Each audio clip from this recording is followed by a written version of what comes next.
কোন মেয়ে যদি পিতামাতার অবাধ্য হয়ে গিয়ে বিয়ে করে এবং পিতা রাগান্বিত হয়ে ত্যায্য করে, তবে তা জায়েজ হবে কিনা? উক্ত কন্যাকে সম্পদ হতে বঞ্চিত করা হয়েছে, বর্তমানে পিতা মৃত, এখন ভাইদের করণীয় কি সম্পদ ও সম্পর্কের ব্যাপারে?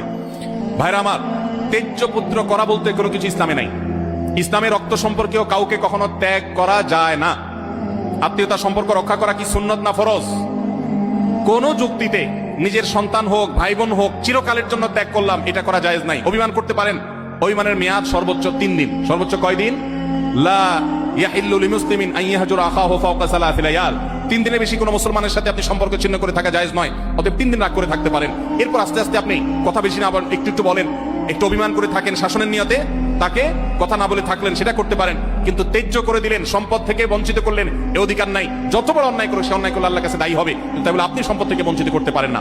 কোন বাবা যদি এটা করে যান, তার মৃত্যুর পর সন্তান ছেলেরা যারা আছেন, তারা মেয়েকে বাবা বঞ্চিত করলেও ওই সম্পদে মেয়ের যতটুকু হক আছে ততটুকু মেয়েকে ফেরত দিতে হবে, না হলে এই ভাইরাও কিন্তু গুনাহগার হবে আল্লাহর কাছে।